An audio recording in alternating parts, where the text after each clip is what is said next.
Hmm.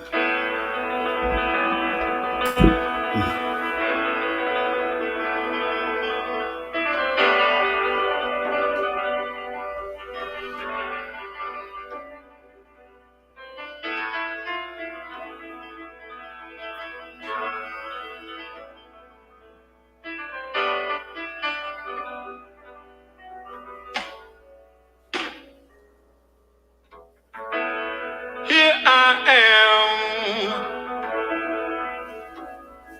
after so many years,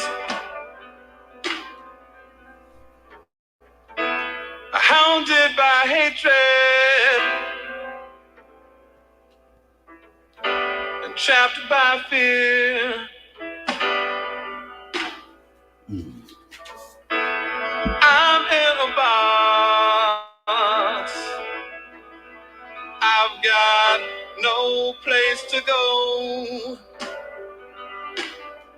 If I follow my mind, I know I slaughter my own.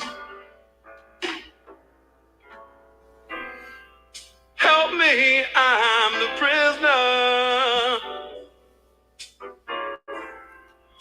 Won't you hear my plea? I need somebody, yeah, to listen to me. I beg you, brothers and sisters, I'm counting on you, yeah.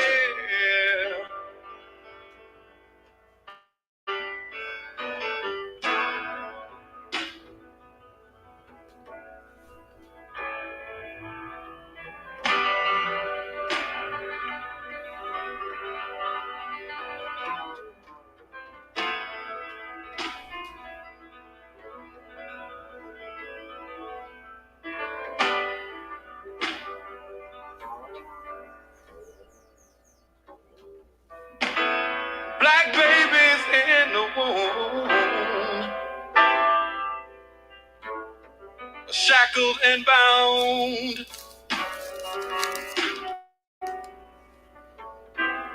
chained by the caveman who keeps beauty down, smacked on the ass when they're squalling and wet. Heir to a spineless man who never forgets, never forgets that he's a prisoner. Can't you hear my plea? 'Cause I need somebody, Lord knows, to listen to me. I'm a stranger to my son who wonders why his daddy runs, yeah.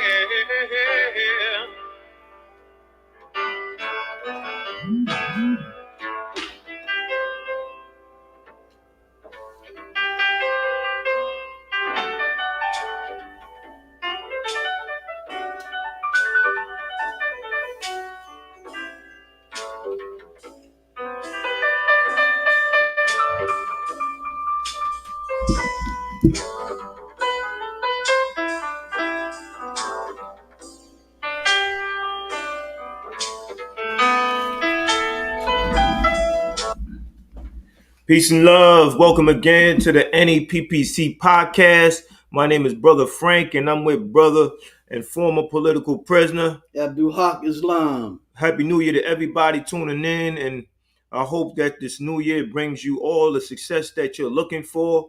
We call this segment, or this episode rather, get them free in 2023, right? We want to revamp the work to free our political prisoners. We want to be very enthusiastic about freeing our political prisoners. When we look at 2022, we see Sundiata Acoli come home. We see Mutulu Shakur come home. So they being taken care of their families, meaning that we have a lot to look forward to this upcoming year. But that means that we have work to do. There's a number of things that we could do. I just posted information on Ruchell McGee. It was given to me by that coalition. Black power to them, people power to them. May they continue to do their work to bring that brother home. He's been incarcerated for now over 5 decades. That's longer than I've been alive, and I'm 49. So just imagine what that's like for his family, what that's like for him, and even the taxpayers. Because as we spoke before on our last episode, or one of the episodes we spoke about the cost that it costs taxpayers to house an inmate, and it's something like over $1,500 a day. So you multiply that by 5 decades plus, and just imagine the amount of money that taxpayers have spent to keep this elder, who's no longer a threat to society. And from my eyes, he was never a threat to society. He was only acting upon the interests of people who are oppressed, people who are going through unnecessary hardships because of the ideas of others who are in a position of power.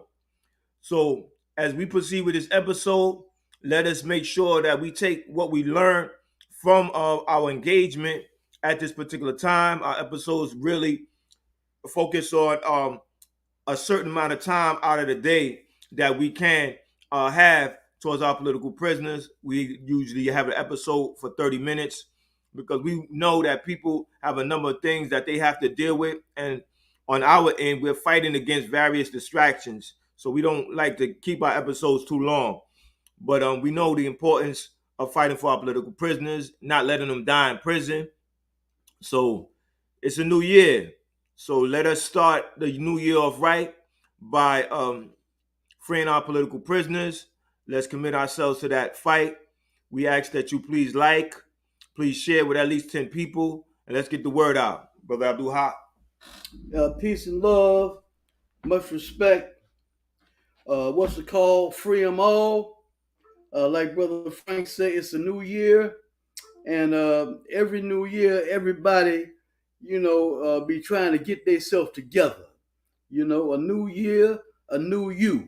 Everybody makes promises to themselves, for self-development, to do better, to strive to do better, to correct anything within their characters that needs correcting, to be the best human beings they can be, and that has a political side to it, because as all of our people know, we are in a political relationship with a beast. Politics is about people striving and organizing to make it come true. And the beast has an agenda, to make us his meal, So we're in a political situation, with this enemy. So we have to be the best human beings that we can be, you understand, to survive and to win. Indeed, we are about winning. We're a part of a collective that our thing is that we're going to win. That's our motto. We will win, and oftentimes the relationship with the beast can beat people down, you understand, can destroy their will, can destroy aspects of their humanity, which stand up for justice, which stand up for righteousness, which strive, and endeavor, for freedom and justice, So we cannot allow this to happen to us, and we are reminding ourselves, in this new year, 2023, they must all be free in 23. So politically, we're saying that this has to be a priority in our struggle, just like education, police brutality, us killing one another, employment, economics, like all these things are a priority in distance. So is standing up for those who stood up for our interests. When you analyze our situation according to interest is like a hot or white, red hot knife that cuts through jive and propaganda, which makes things clear. What are our interests? Our political prisoners fought for our interests, stood up in our interests, and a brother who was a political prisoner at one time, who died with the ancestors, Coltrane Shimaranga, said that our political prisoners, those who engaged in the struggle, those who fought for human rights, human dignity, voting, jobs, equality, that those are the best of our people, So we must all fight to expand this conscious community, to raise ourselves up to be the best that they can be, that we can be in 2023. So we say free them all.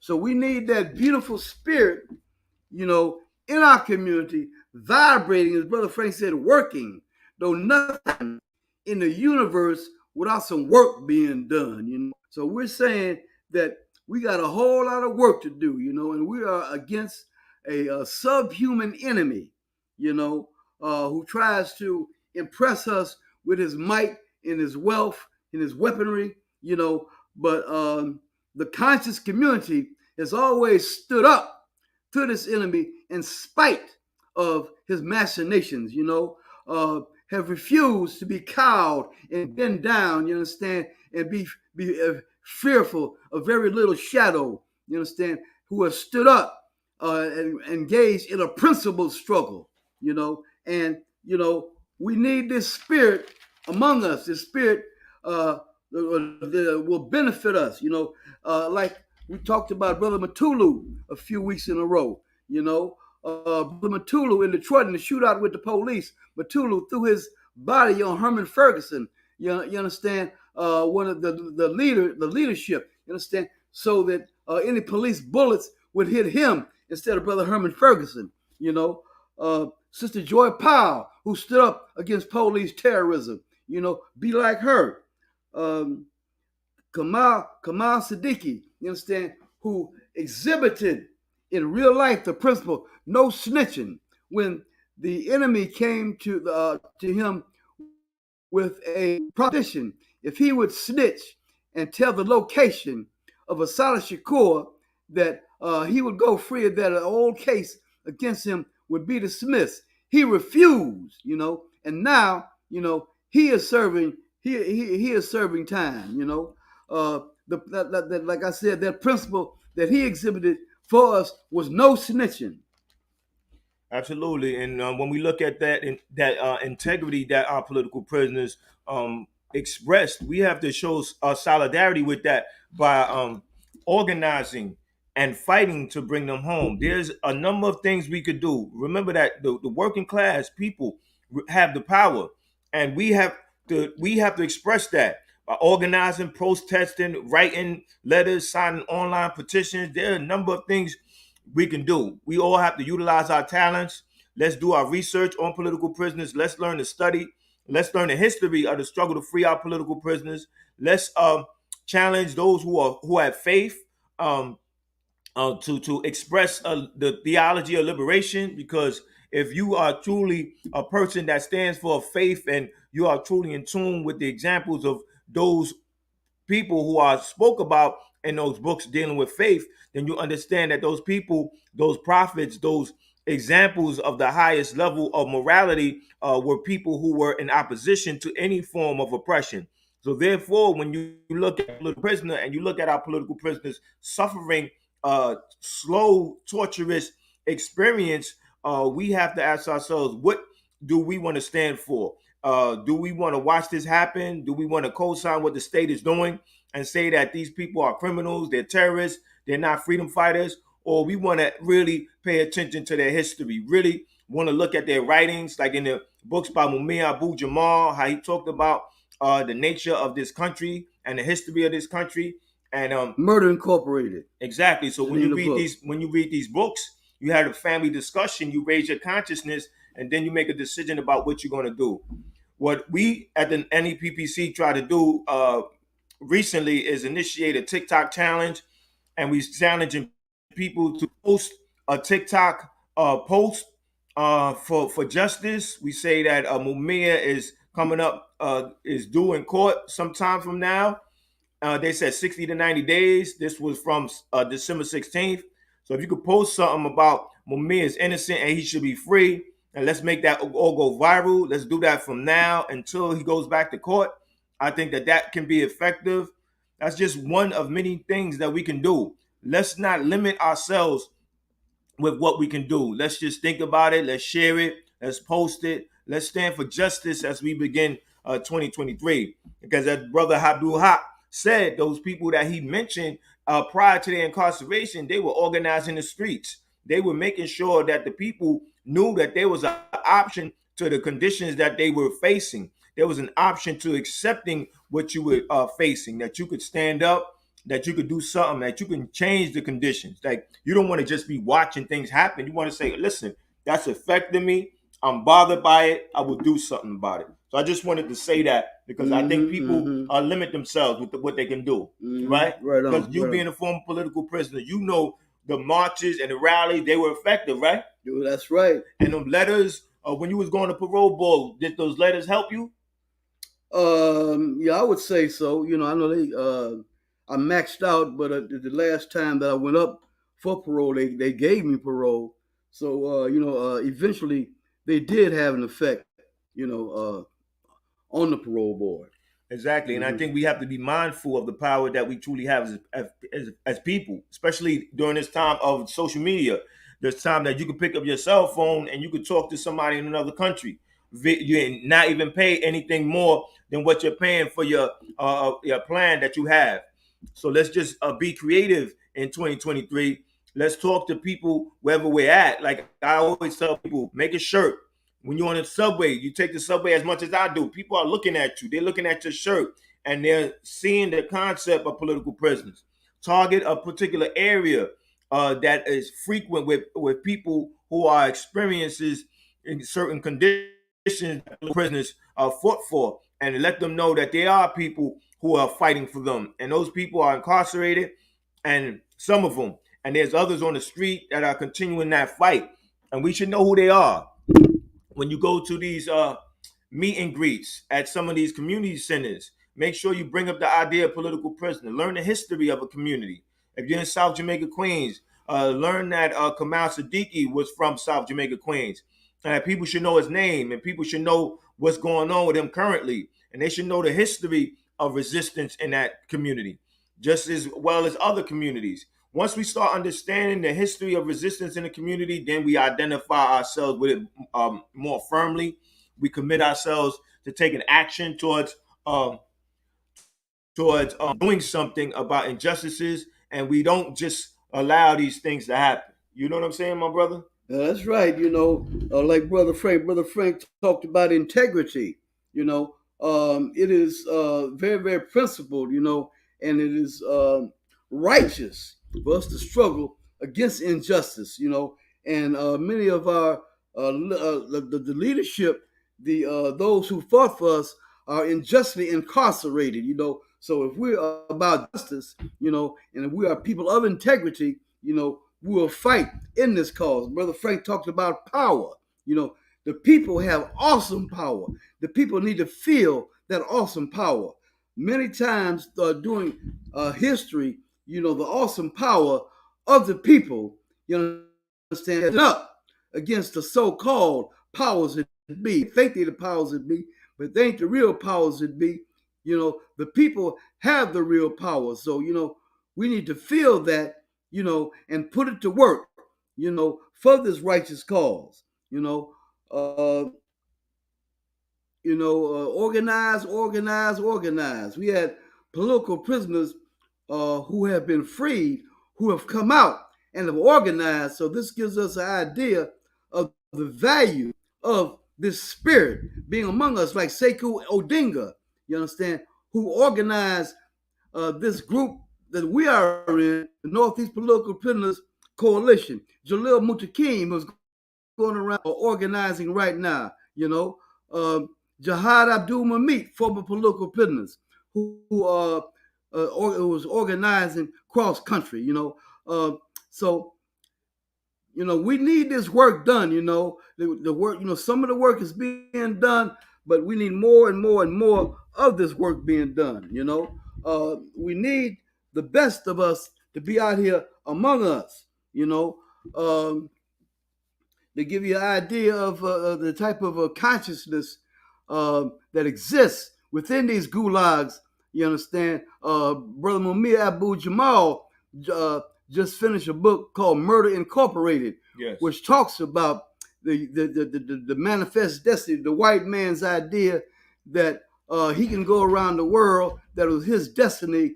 Well, they're talking about particularly in America, you know, to wipe people out, you know, enslave people, to dominate, you know, the doctrine of discovery, which said, which made God a crime partner in white supremacy, and saying that the white race has the right to go around and wherever you discover, you understand, it belongs to you, that you can enslave the people, that you can steal the resources. You know, that's like somebody coming in your house and say, I just discovered your house and everything in my house belongs to me. Going up in your bank account and say, I just discovered your bank account and everything in your bank account belongs to me, you know. And so, you know, these are some of the things that, you know, when we say free them all, you understand, and we have the details in history, you know, of what this animal has done to our people, you know, the tortures, the inhumane treatment, Yes. you know, the treating us like we animals, you know, to try to destroy our very being.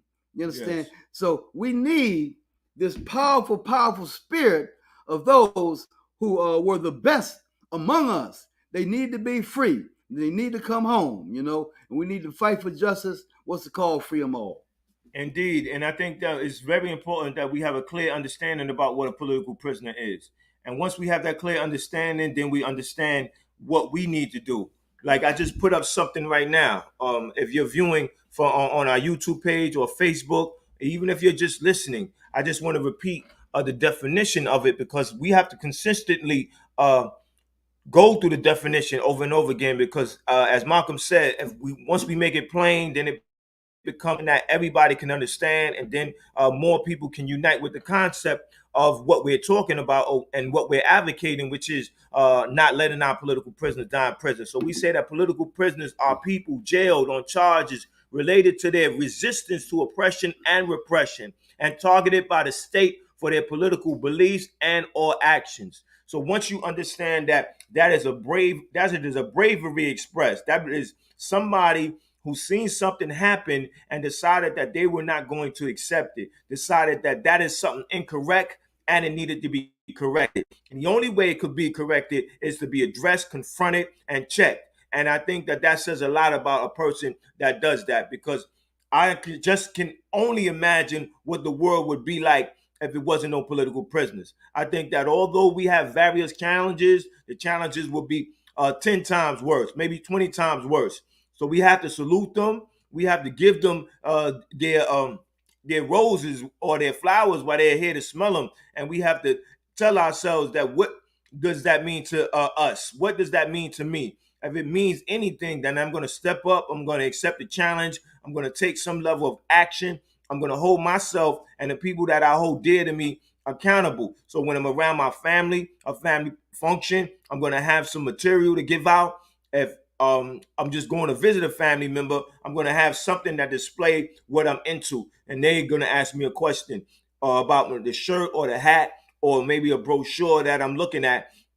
And from that point on, I tell them about what I'm into. Then I tell them about, you know, any and everything that we have from the 40-hour work day to where we gonna sit out on the bus as people of African descent came through the sacrifices of others. And if I'm truly appreciative, then I will make sure that I'm a part of the fight on some level, whether it's making financial contribution or sharing some knowledge or passing something on to somebody. I'm going to do something. I'm just not going to be on the sideline waiting for the smoke to clear and accept what those who are sacrificed left behind because of their commitment to a righteous cause, and for them being dealt with by the state because of what they represented and then being a casualty. So I have to understand the importance and the relevance of that, and I have to take a definitive position when it comes to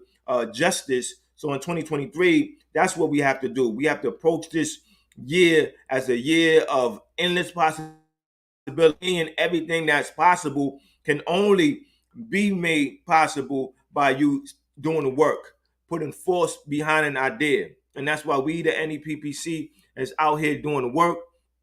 We have this podcast for people who might see me in Queensbridge. Just approach me. I have some material. We can have dialogue right there.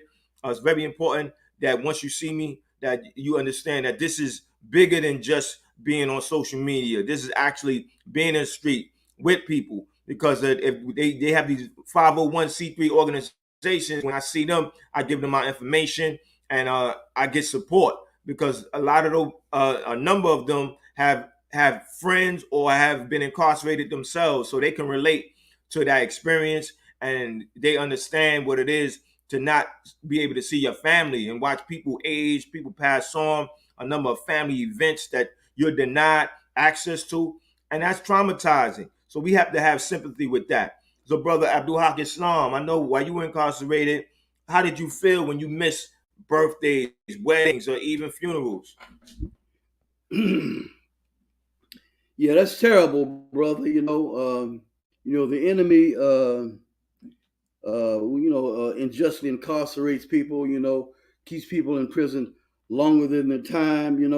And that point you just made of missing funerals. I missed a couple of funerals, and one of our brother Mumia Abu Jamal just had experience where his wife died, and he couldn't come to her funeral.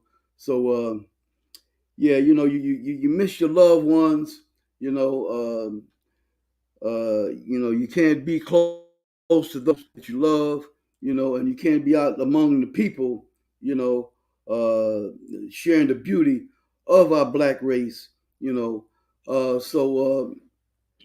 freedom is a very, very precious thing when you're on lockdown. The little bits of freedom that you get, through mail and visits. It's very, very precious, and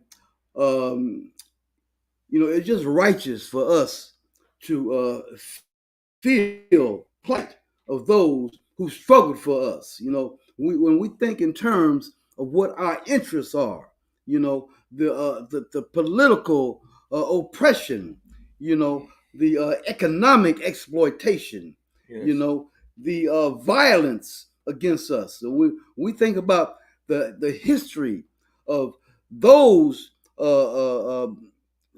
things, you understand, then we understand that it is in our interest, that it is righteous, and that it is demand upon us to stand up, to fight for those who fought in our interests. We just came through Kwanzaa, and one of the principles of Kwanzaa that hits hard, you understand, upon our consciousness and our understanding is that of Kuji Shakalia, self-determination. Yes. The enemy, through his means of communication, education, and socialization, you understand, tries to determine, what reality is for us, try to determine who we are, tries to, what we are, and to define what those things are that relate to us. And we will define those who stood up to us as criminals, when indeed they are indeed the criminals themselves, and they'll tell us that we need to forget about them, do not support them,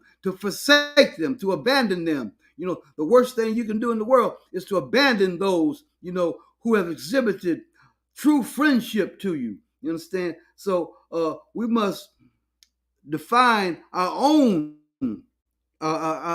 reality. You know, what has our relationship with this white supremacy been to us? You know, to some people, the impact on that will make them crawl. You understand? Will make them lower their their analysis. You know, and their endeavors. You know, they will not stand up. They'll feel paralyzed. You They'll know, feel scared. Scared. Yes, that's it, brother. You know, scared. So we need that fire of courage. You know, a fire that is burning in a furnace to be free. You know, and we need all of you brothers and sisters, you know, to get down with us in this campaign to free all our political prisoners. Yes, and I want to take a step back and look at the concept of these people who are in power, the state, and how they impose terror on people who are standing up for themselves. Like the minute you decide that you're going to take a different position that's in against their view, then they're going to attack you, right? But once you have enough people behind you, once you have that that drive to do what's correct, then you're no longer in fear. You don't have this self-inflicted handicap, this paralysis that sabotages your ability to move around as you desire. So it's very important that we understand what a political prisoner actually means. It's very important that we understand that we have to do something about it, that we can't condone the mistreatment of our political prisoners. We have to stand up for them, and we can't allow these celebrities who know the history of our political prisoners to simply live their lives as if they are not accountable to those who made sacrifices. And we need to tear at their moral fabric. Let them know that you know the history of people who look like you in this country. You know that people who stand up for you is met with some penalties, right, from the state. And we know that you have the resources to actually take some action. And I say that so we can share this episode and with as many people as possible. We asking that you share it with at least 10 people. If you could do more, we appreciate it. And we ask you to continue to tune in, subscribe to And our YouTube channel. Yes, contribute where you can. But you can, yeah. Because we need the help of the people. But we're doing our job, and next up is time for you to do your job. 2023 is here. Some of us make New Year's resolutions. If you do make one that has to deal with standing for a cause that's bigger than yourself. Because so many people repeat the line over and over, I can't help anybody unless I help myself. Be clear on what that means. Does that mean you need more than what you need to survive or to sustain yourself before you can help anybody? Or do you need you need a whole bunch to feel satisfied, to get to the point where you're over you're beyond your means of needing what you need, but you want to be greedy. That's what I'm trying to say. You want to be greedy, and I think that idea needs to be challenged. So you know that you have to be compassionate about what's correct, and you have to stand on the side of justice. And as we approach 2023, that's the ideas we need to stand on. So, brother, I said enough. We said enough. The half an hour is gone. You got any closing remarks? Just a real short. You talk about people power with the right consciousness, the consciousness that we will not be dominated, we will not be enslaved, we will not be made fools. You understand? We will not be stupid. You understand? We will not be bought. We will not be paid to be traitors against our own people. That we will stand for this righteous cause, and it's righteous for us to stand for the freedom of those who sacrifice so much for us. So, in summary, we say, what is the call? Free them all. There you have it. Another episode. You know how we do it. We always have to close with some words. Kill 'em, Mike.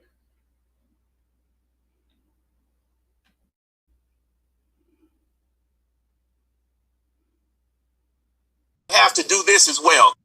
And I have to give the credit to this idea of this Kathy Hughes of Radio 1.